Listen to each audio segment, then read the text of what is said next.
हमारे चैनल में आपका स्वागत है।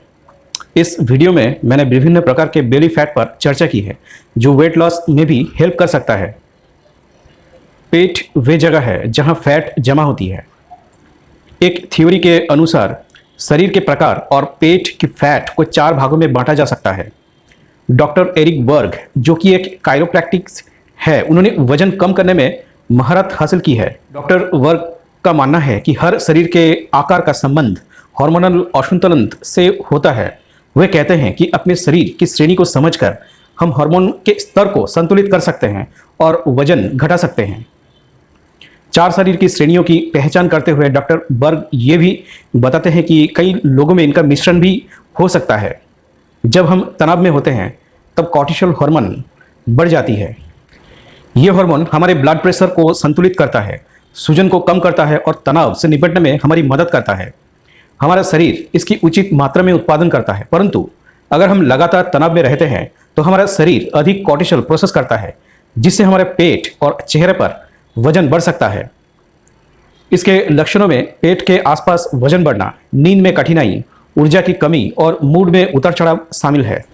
थायराइड समस्याएं जो अक्सर महिलाओं में देखी जाती है, हाई एस्ट्रोजन लेवल से संबंधित है। ज़्यादा एस्ट्रोजन से थायराइड ग्रंथि पर प्रत्यक्ष रूप से प्रभाव पड़ सकता है, जिससे हाइपोथायराइडिज्म हो सकता है।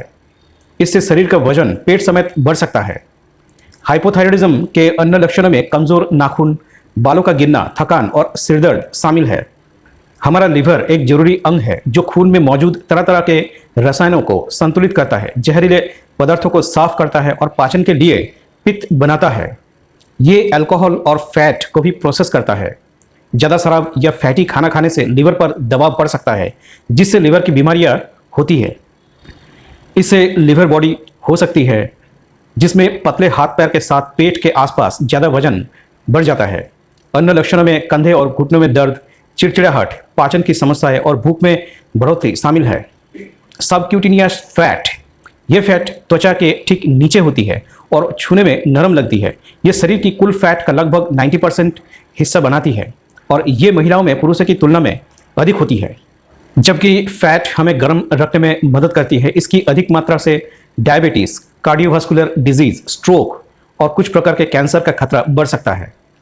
विसरल फैट, यह फैट हमारे शरीर के अंदर इंटेस्टाइन्स और लीवर के आसपास जमा होती है। इसे अक्सर छिपी हुई चर्बी कहा जाता है क्योंकि ये त्वचा के नीचे से महसूस नहीं होती। भले ही ये कुल शरीर की चर्बी का सिर्फ 10% होती है, फिर भी ये अधिक खतरा पैदा करती है। ये नुकसानदेह रसायन और हार्मोन बनाती है और मेटाबॉलिक सिंड्रोम, मोटापा, हाई कोलेस्ट्रॉल, इंसुलिन प्रतिरोध और हाई ब्लड प्रेशर जैसे बीमारियों से जुड़ी हुई है। ये बीमारियां हृदय, टाइप 2 डायबिटीज, स्ट्रोक, कुछ प्रकार के कैंसर, लिवर रोग, डिमेंशिया और प्रजनन संबंधी समस्याओं के जोखिम को बढ़ाती है। हार्मोनल असंतुलन जैसे कि मेनोपॉज, अधिक तनाव, हाइपोथायराइडिज्म और लीवर की समस्याएं आंत की चर्बी बढ़ने में योगदान कर सकती है। इंटेस्टाइन्स की फैट सीधे महसूस नहीं होती, पर कमर की माप से इसका अंदाजा लगाया जा सकता है। महिलाओं के लिए 80 सेंटीमीटर से अधिक कमर की परिधि होना लंबे समय तक बीमारी के जोखिम को दर्शाता है। आमतौर पर अधिक चमड़े के नीचे की चर्बी होना भी इंटेस्टाइन्स की फैट के बढ़ने का संकेत होता है। अगर परिवार में मोटापा है तो पेट पर अतिरिक्त फैट जमा होने की संभावना अधिक होती है। ज़्यादा चीनी, ट्रांस फैट वाले खाने और कम प्रोटीन से पेट पर फैट बढ़ती है। कम शारीरिक गतिविधि या ज़्यादा देर तक बैठे रहने से वजन बढ़ता है। शराब पीने से कैलोरी बढ़ती है और फैट जमा होती है। महिलाओं में एस्ट्रोजन कम होने से पेट पर फैट जमा हो सकती है। लंबे समय तक तनाव में रहने से पेट पर फैट बढ़ जाती है। अगर आप पेट की चर्बी से परेशान हैं तो हार्मोनल असंतुलन का इलाज करना भी लाभदायक होगा। डॉक्टर्स आपके हार्मोन के स्तर की जांच कर सकते हैं और ज़रूरत पड़ने पर लाइफस्टाइल में परिवर्तन या उपचार की सलाह दे सकते हैं। चमड़े के नीचे की फैट पर परत होती है जो हमारी त्वचा के ठीक नीचे होती है। वही इंटेस्टाइन्स की फैट गहरी होती है और ये हमारे आंतरिक अंगों जैसे कि लिवर, आंतों और पेट को घेरे रहती है।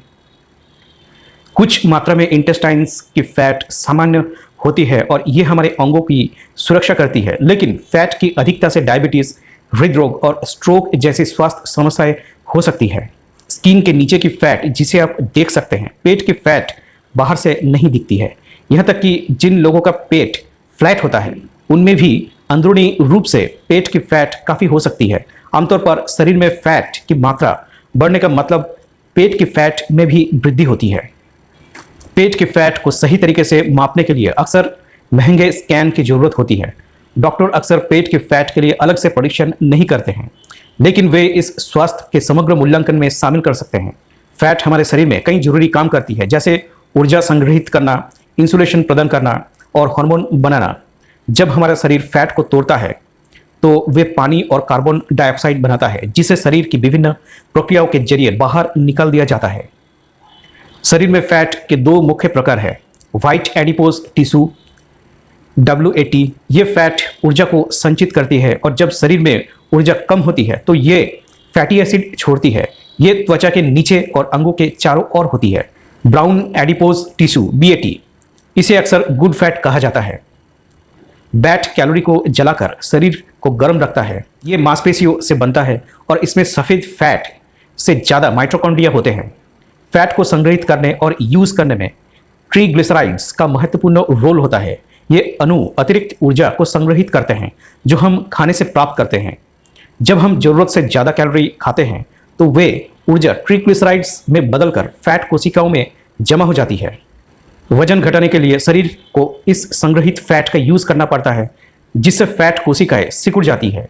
इसमें फैट का ऑक्सीडेशन शामिल है जो लिपोलिसिस से शुरू होता है। लिपोलिसिस के दौरान फैट कोशिकाएं ट्राइग्लिसराइड्स को ब्लड में छोड़ देती है, जहां वे मुक्त फैटी एसिड में टूट जाते हैं। इस प्रोसेस के बाद फैटी एसिड बीटा ऑक्सीडेशन की प्रक्रिया से गुजरते हैं, जो कि एक श्रृंखला होती है जिसमें ATP मॉलिक्यूल्स, पानी और कार्बन डाइऑक्साइड निकलते हैं। ATP हमारे शरीर की सभी कोशिकाओं के लिए प्राइमरी एनर्जी सोर्स है। संक्षेप में, फैट हमारे शरीर के लिए बहुत इंपॉर्टेंट काम करती है। वजन कम करने के लिए यह समझना जरूरी है कि शरीर में फैट को किस तरह से बैलेंस में रखा जा सके। हर किसी की एक अपनी अलग अलग यात्रा होती है, जिसे खान पान, कसरत, हार्मोन और मेटाबॉलिज्म जैसे तत्व प्रभावित करते हैं। स्वस्थ खाना, नियमित व्यायाम, तनाव कम करना और अच्छी नींद लेना जैसी अच्छी आदतों अपनाकर हम फैट को कम कर सकते हैं और स्वस्थ रह सकते हैं। फैट घटाने की प्रोसेस की अच्छी समझ बहुत जरूरी है। वीडियो वॉच करने के लिए थैंक्स। प्लीज़ इसे लाइक करें, अपने दोस्तों और परिवार के साथ शेयर करें और चैनल को सब्सक्राइब जरूर करें।